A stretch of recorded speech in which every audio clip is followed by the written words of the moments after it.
Hello friend, আমি এই হসপিটালে কাজ করি। তো আজকে একটা বেডের প্রবলেম হয়েছিল।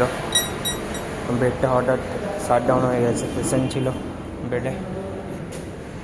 তো বেডটা সাধারণত এটা রিমোট হ্যান্ডসেট যেটা বলে থাকি সাধারণত। তো এটা লাইন আসছিল না, এখন লাইন আসছে, কাজও করছে। এটা দেখার বিষয় টোটাল কাজ করছে কিনা। সবাই দেখতে পাচ্ছ, এটা টোটাল 4টে মোটরাইজ থাকে। মোটরাইজ বেড বলা হয়, অটোমেটিক মোটরাইজ বেড। এটা হচ্ছে মাথার দিক, এই কভারটা খোলা আছে, ম্যাট্রেস আছে, ম্যাট্রেস নামিয়ে রেখেছি। মাথার দিকটা ঠিকঠাক কাজ করছে। লেগ সাইড, এটা হচ্ছে লেগ সাইড।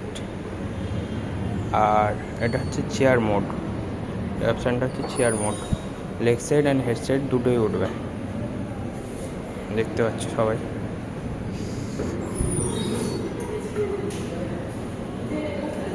তো বেডটা এখন ওয়ার্ডে যাবে। কেবিলটা যেটা আমি চেঞ্জ করেছি এটা বার করে নেবো, নতুন পাওয়ার কেবিল দিয়েছি আমি, ঠিক আছে। এটা এখানে ওয়ারিং আছে, পাওয়ার কেবিলটা দিয়েছি, পাওয়ার কেবিলটা চেঞ্জ করেছি।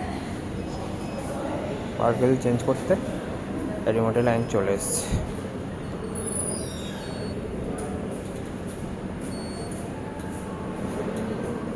Thank you for watching.